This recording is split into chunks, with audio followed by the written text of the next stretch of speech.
မြူတာအသက်22နှစ်အောက်ငယ်ရန်ကာလမှာကနာမပြန်ဝင်စတင်တော့မှာဖြစ်ပါလေ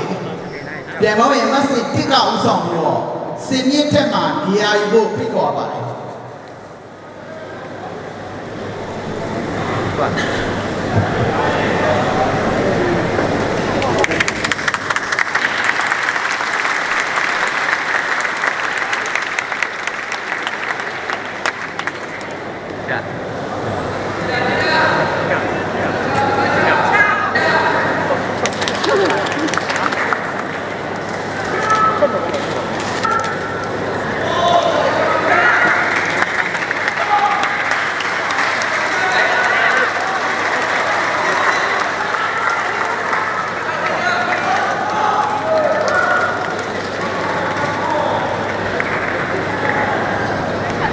ဒီစားတဲ့အဲ့ဒါတော်များများပြန်ဝဲစီစဉ်ရပြန်ဝဲဝင်တူးချင်းအဲ့ဒါတော်များနဲ့မိတ်ဆက်တင်တဲ့အစီအစဉ်ဖြစ်ပါတယ်ကျောင်း20တောင်ပြည့်ပါခန္ဓာမတစ်စိုးလေးအောင်ခန္ဓာမနှစ်အောင်မြင့်မြတ်ခန္ဓာမသုံးအာကာထုတ်ခန္ဓာမလေးတဲ့ဝေလျံခန္ဓာမငါတီဟမို့ခန္ဓာမ6ငင်းချမ်းခန္ဓာမ9ရှောခိုင်ခန္ဓာမ10တပ်ပိုင်စိုးခန္ဓာမ9မျက်မင်းသူခန္ဓာမ10မျက်သိမ်ခခန္ဓာမ17ဇောဝီလျံတက်ခန္ဓာမ12မင်းစိုးပိုင်ခန္ဓာမ13ညီဆက်ပိုင်ခန္ဓာမ14ဟိန်းစောဟိန်းထက်စောခန္ဓာမ15မင်းအောင်ကျွန်းစောခန္ဓာမ16ကျော်ရာသာစုခန္ဓာမ19ဘန်လာဒတ်ပါခန္ဓာမ18ချမ်းမြေထွန်းခန္ဓာမ19ရဲရင်အောင်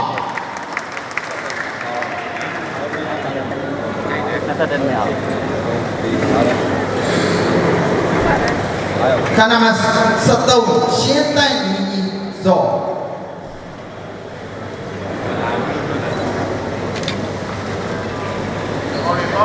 ကျေးဇူးတင်ပါတယ်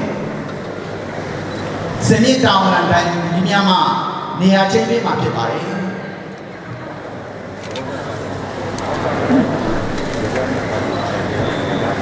ဒန်ဒီများအသေးဖြတ်မှတ်ပေးနိုင်ရန်အတွက်နေရာချင်းပေးခြင်းဖြစ်ပါတယ်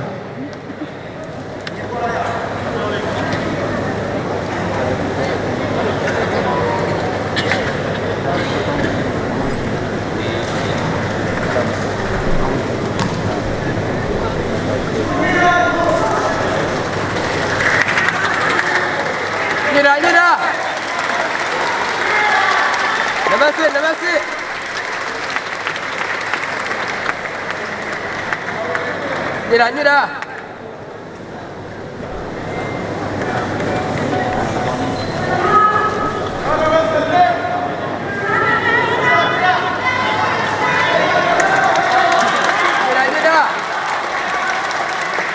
Never chọn Nyira. Mau đi như này.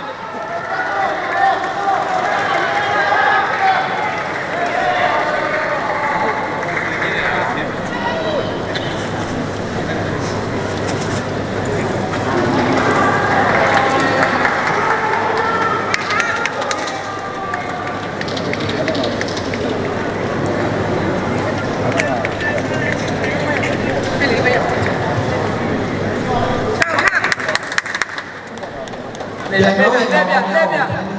ghép chặt mà đi mình điểm cho bạn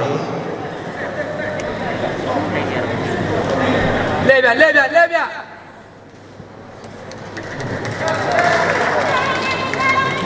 Vậy mỗi em mà sẽ tin như tôi đi nói cho cô sẽ cũng sẽ chẳng nghe biểu cha mau lắm nha nó phải màn nhà bị bảo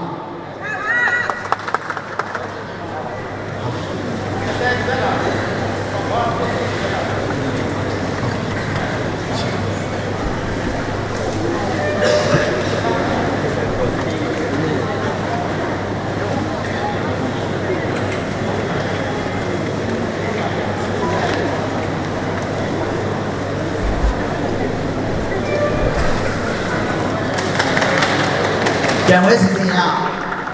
လဲပြလဲပြလဲပြ ပြန်တော့ရင်မောင်လောင်းများကိုဘယ်ဒီနေ့ကဲပြတ်နိုင်ရတဲ့ပြန်လဲပြန်လဲပြန်နောက်ကျောပဲကို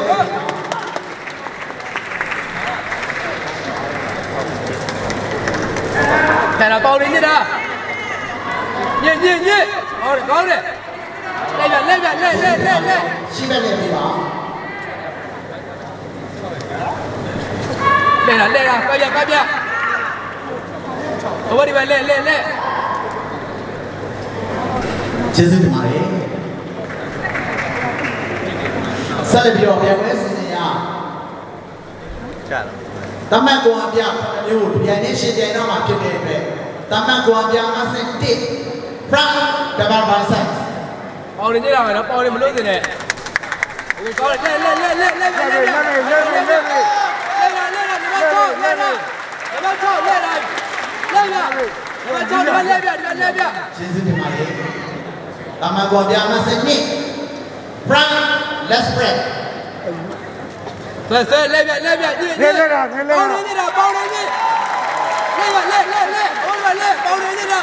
နံပါတ်6ပေါင်နေညစ်တာလဲပြတိုင်းတော့ ကျေးဇူးတင်ပါတယ်တမန်ကွန်ပြအဆင့်3 side check ပေါင်နေညစ်ပါပေါင်ဘေးနေညစ်မယ်လဲပြနံပါတ်6ပြီးတော့လဲပြသွားလို့စီလား ကျေးဇူးတင်ပါတယ် ကို တမန်ကွန်ပြအဆင့်4 back double biceps ပေါင်နေတင်းတာညစ်နံပါတ်6ညစ်တာညနောက်ဆက်ပြချက်ပြကိုဘယ်ဒီကိုကြည့်ကွာတိုင်းတော့လဲပြသားပါလဲပြသားပါဖတ်တယ်ကိုကြည့်လိုက် ကျေးဇူးတင်ပါတယ်တမန်ကွန်ပြအဆင့်5 real let's spread ညစ်တာပေါင်နေညစ်မယ်နော်ဖြတ်လဲပြဟိုဒီပဲလဲရပါဦးလဲပြကိုတောက်တာ ကျေးဇူးတင်ပါတယ်တမန်ကွန်ပြအဆင့်6 side tricep ပေါင်နေညစ်တာပြုံးဒီဘက်ကလဲပြဟုတ်တယ်ကွာလဲနံပါတ်6ပေါင်နေညစ်ပြဒီဘက်ကလဲပြဟုတ်ရပါကြောက်လဲပြကိုညစ်တိုင်းညစ်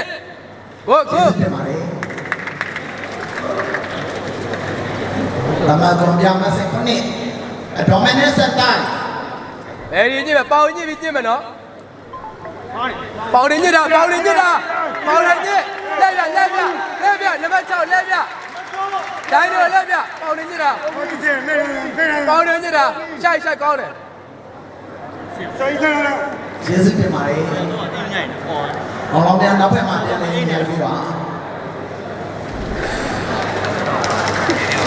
ဆက်လက်ပြီးတော့ပြန်ကောင်းရဲ့အဆင့်7ကနေပြီးတော့19အထိစင်ပြီးရှိဘက်မှာနေရာကိုဖိတ်ခေါ်ပါပါတယ်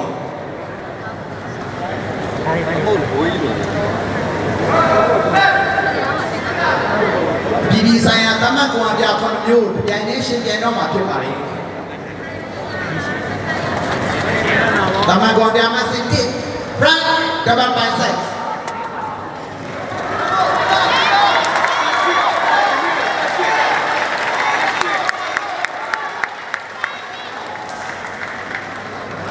တော့ပြုံးတယ် ကျေးဇူး နံပါတ်6ကောင်းတယ် တမန်ကွန်ပြအဆင့်2 front let's spread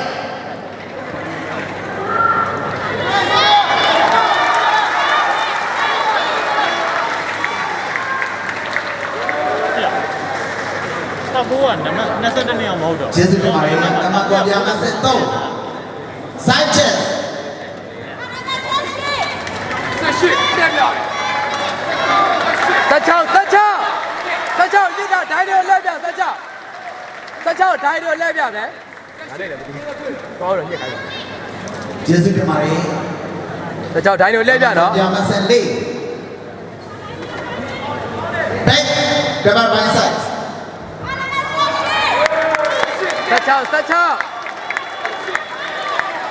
16ဒိုင်းတွေလဲပြဟိုဒီပဲလဲပြဟိုတော့လဲ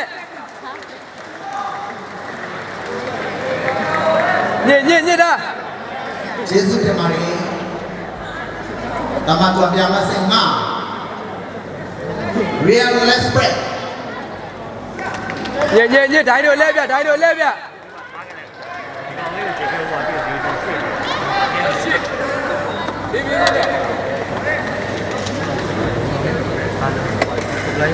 ကျေးဇူးတင်ပါတယ်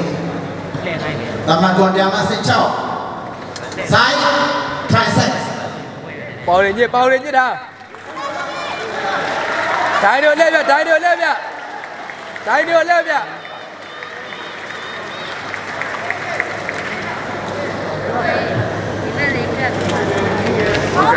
ကျေးဇူးတင်ပါတယ်တမန်တော်ပြန်မစက်9 abdominals and thighs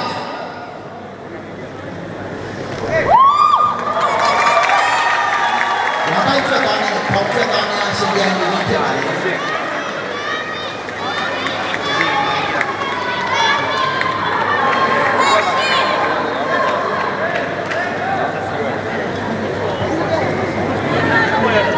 ကျေးဇူးတင်ပါတယ်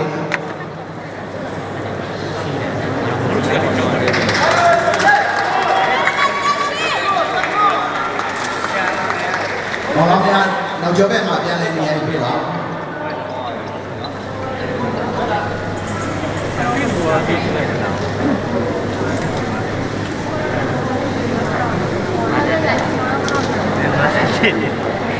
ိုင်လူကြီးများမှာ comparison ကိုယ်ကိုရှင်းရှင်းပြီးမှဖြစ်ပါတယ်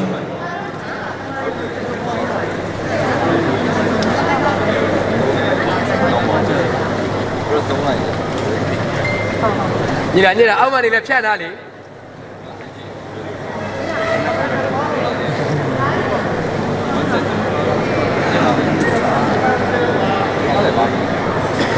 နံပါတ်6ဝင်းဖြတ်တာနံပါတ်6ဝင်းဖြတ်တာဒိုင်းတို့လဲပြ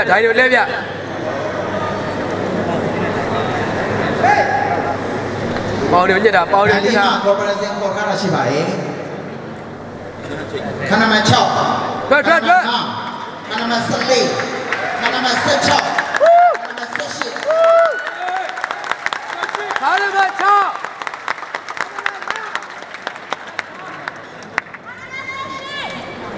ဒီဆောင်လို့ခါရမ6ခါရမ9ဆောင်လို့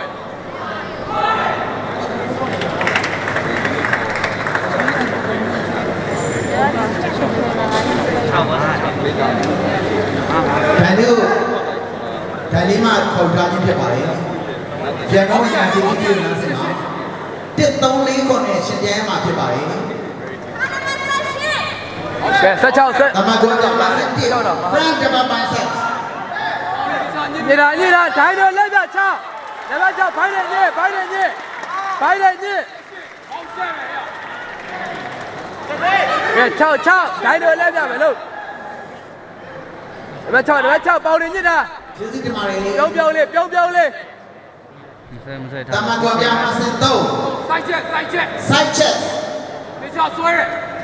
ညစ်အခုနံပါတ်6ညစ်တာဒိုင်းတို့လက်ပြမယ်ခွပေါင်နေညစ် တမန်တော်ကပါစ4 back တမန်ပိုင်းဆက် ဗတ်တယ်ညစ်ပါနော်ပေါင်နေလည်းမလွတ်သေးနဲ့ညစ်ဗတ်တယ်ညစ်ဖြတ်ခွဗတ်တယ်ဖြတ်မယ်နံပါတ်6ဗတ်တယ်ဖြတ်မယ်နံပါတ်6ဒိုင်းတို့လက်ပြမယ်ပေါင်နေမလွတ်သေးနဲ့ညစ်တာ တမန်တော်ကပါစ9 abdominals and thighs ဘယ်ဒီညစ်မယ်လောက်စောမယ်โอเคပေါင်နေညစ်တာခွခွပေါင်နေညစ်တာ ကျေးဇူးတင်ပါတယ်မောင်မောင်များမိမိနေရာပြန်နေမှာဖြစ်ပါတယ်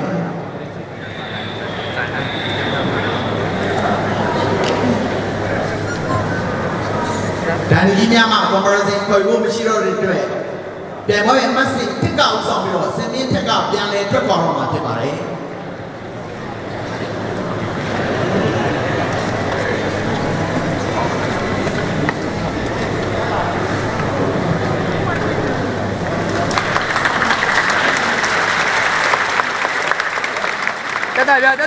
တက်တာပြအောင်ခါနံပါတ်6တက်တာပြအောင် ပို့လာကျောင်း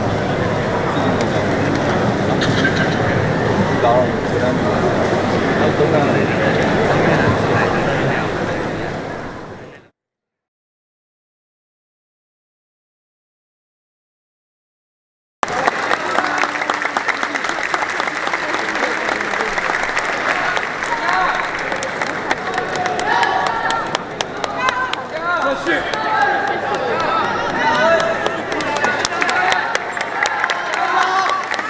ဘုရားကိုတဲရပါလေ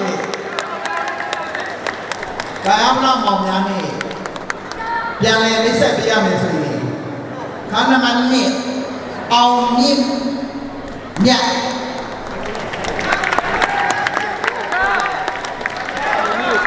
ခါနမ6ငင်းချမ်း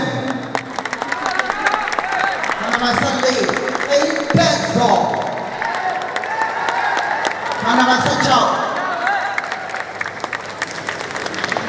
ကျော်ရာဇာဆိုခန္ဓာမဆက်ရှိချမ်းမြေထွန်း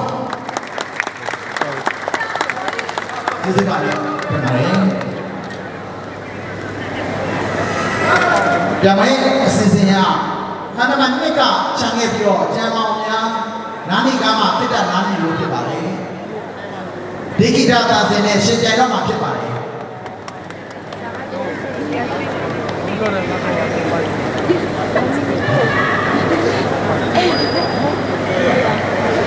ပြန်မယ်နံပါတ်1အောင်မြင့်မြတ်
ခန္ဓာမ6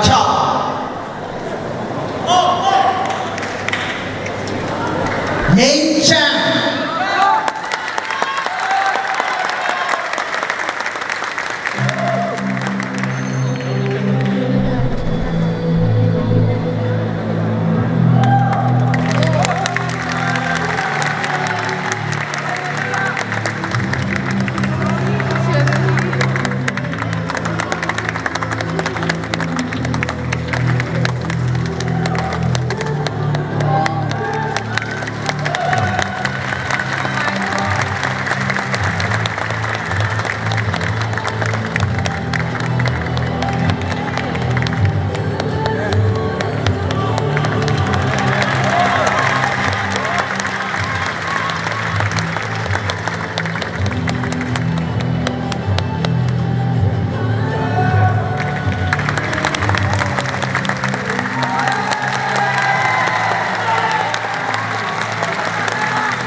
ကျေးဇူးတင်ပါတယ်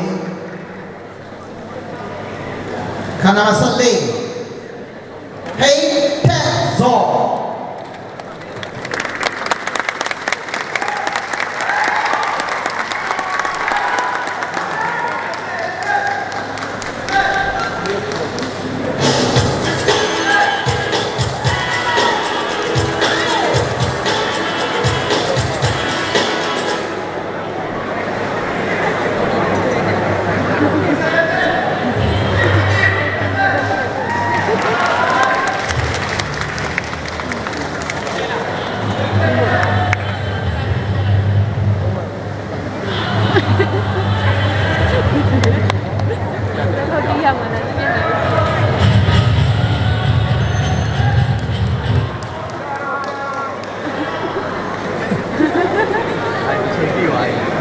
ပါနေရတယ်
ခန္ဓာမှာ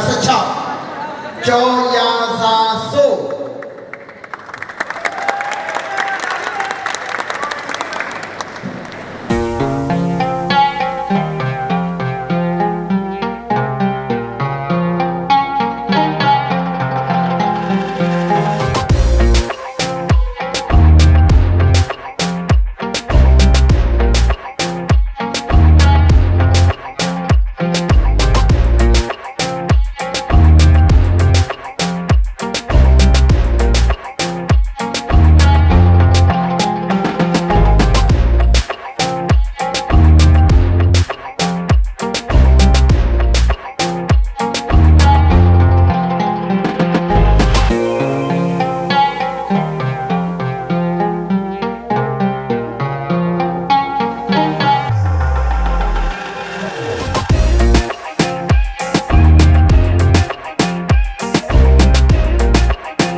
ကျေးဇူးတင်ပါတယ်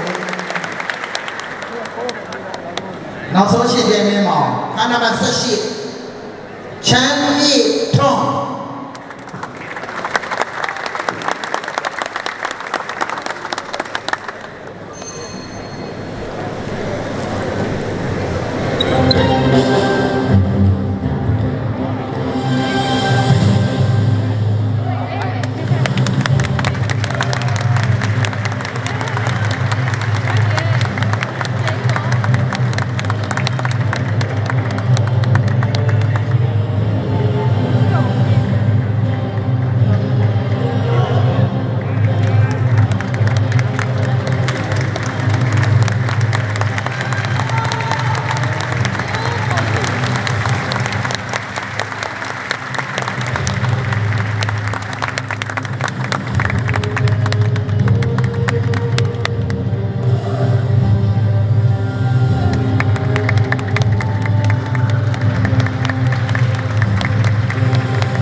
ကျေးဇူးတင်ပါတယ်ဆက်လက်ပြီးတော့ပြန်ပွဲအစီအစဉ်ကပြည်ဆိုင်ရာတမတ်ကိုအပြ9မျိုးပြန်နေရှင်းပြန်ဖို့ရှိတဲ့အတွက်ခန္ဓာမှာနှစ်ကအောင်ဆောင်ပြီးတော့စနေထက်မှာနေရာယူဖို့ဖိတ်ခေါ်ပါတယ်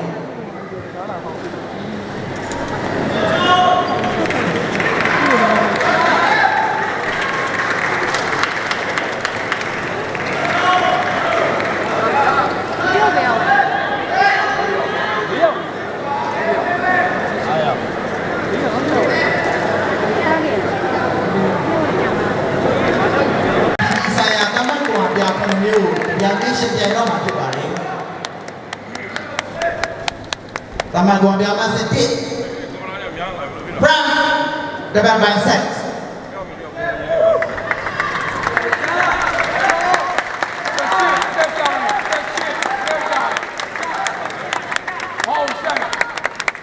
ကျေးဇူးတင်ပါတယ်တမန်တော်ပြမစစ်နှစ် Frank, let's break. 这是那边。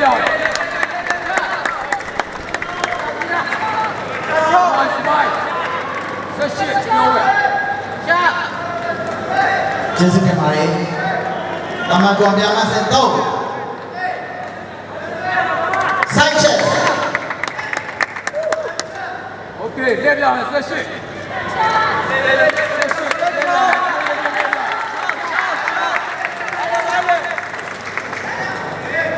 ကျေးဇူးတင်ပါတယ်။တမန်တော်များများစလေး back double bicep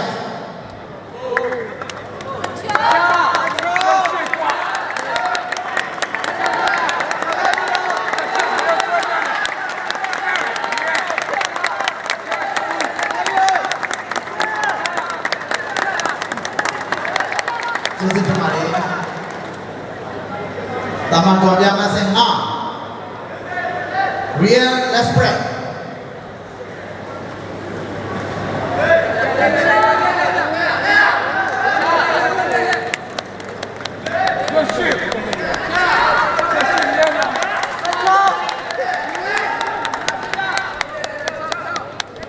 ကျေးဇူးတင်ပါတယ်။တမန်တော်များများစ6 side tricep 这是列表。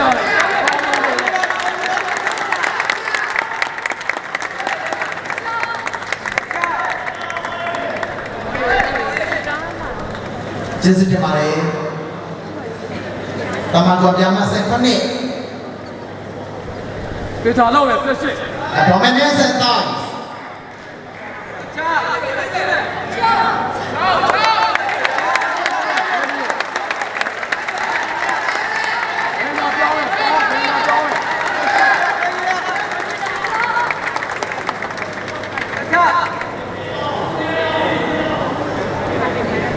ကျေးဇူးတင်ပါတယ်။တိုင်များနောက်ဆုံးအကဲဖြတ်မှတ်ပေးနိုင်ရန်အတွက်ဒီဓာတ်နဲ့ရပ်ပေးပါ။နောက်ဆုံးအကဲဖြတ်မှတ်ပေးနေပြီဖြစ်ပါတယ်။ 这是，好我下来。这是，好我下来。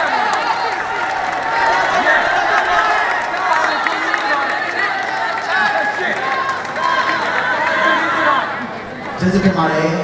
။နောက်ဆုံး22နှစ်အောက်ကတော့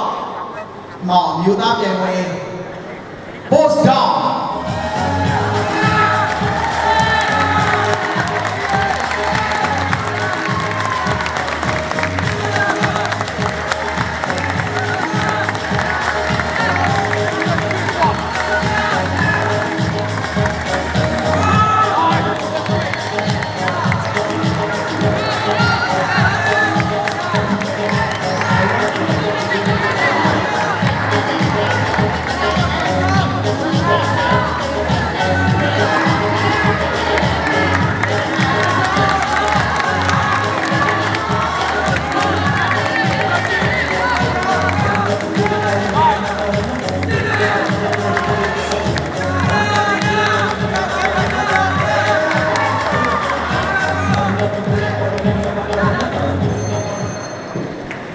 ကျေးဇူးတင်ပါတယ်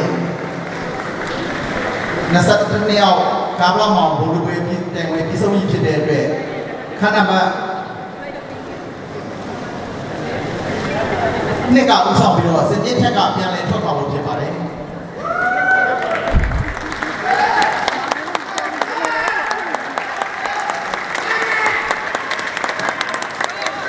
ပြန်မှာပေါင်းကူညီဆောင်ပေးရတဲ့ဖွဲ့ချုပ်မှုဆောင်နိုင်သူကြီးအားလုံးကိုကျေးဇူးအထူးပဲတင်ရှိပါတယ်ခင်ဗျာဟုတ်ကဲ့ပါကျေးဇူးအထူးပဲတင်ရှိပါတယ်ရှင်ကြာလာကြရ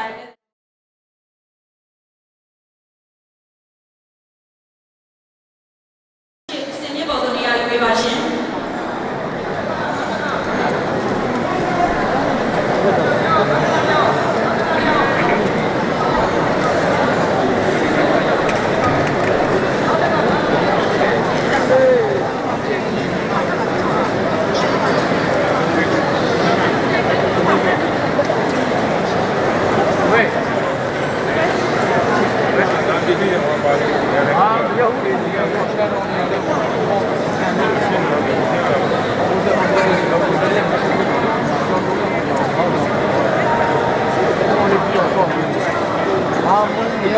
ဟုတ်ကဲ့ပါအမျိုးသား22နှစ်အောက်ကာယပဒါမှာ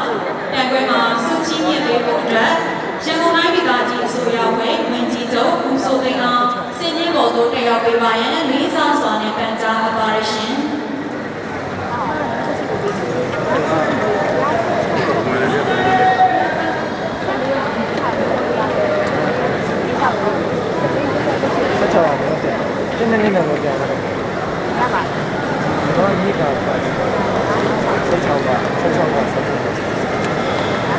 အမျိုးသား22နှစ်အောက်ကာယပဒါမှာပြန်ခွဲမှာပစ္စမစုရရှိပါတဲ့သူကတော့ခါနမန်နဲ့မအောင်မြင့်မြတ်ဖြစ်ပါတယ်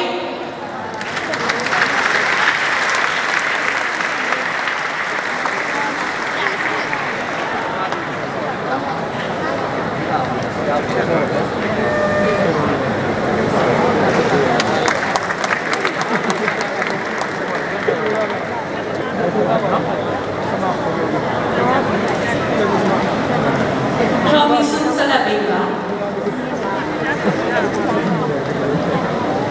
ရောဘီဆန်ဆက်လက်ပေးပါရှင်ပစ္စမရရှိတဲ့ trophy စုကိုဆက်လက်ပေးပါရှင်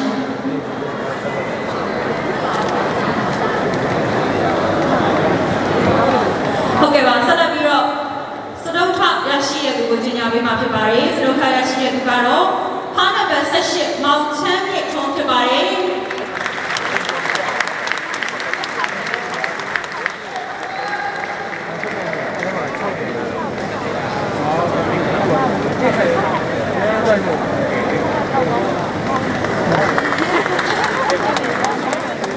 ကျေးဇူးတင်ပါတယ်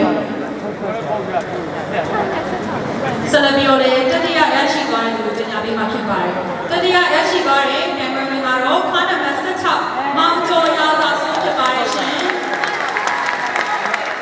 သူတွေတဲ့ပြည့်ချင်းနေတာဖြစ်ပါတယ်ရှင်စုစိတ်နဲ့တူ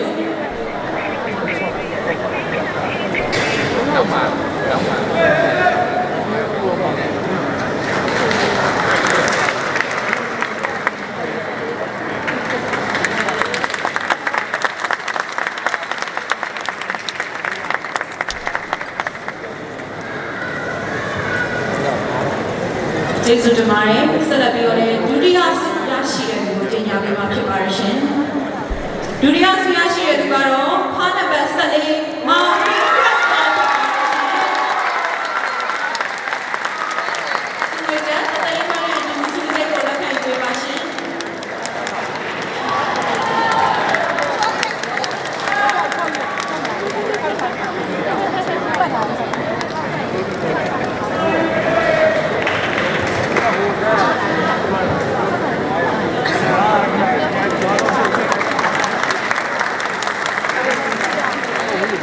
ကျေးဇူးတင်ပါတယ်ပထမရရှိသွားတဲ့သူကတော့ခါနံပါတ်6မောင်ငိမ့်ချမ်းဖြစ်ပါတယ်ရှင်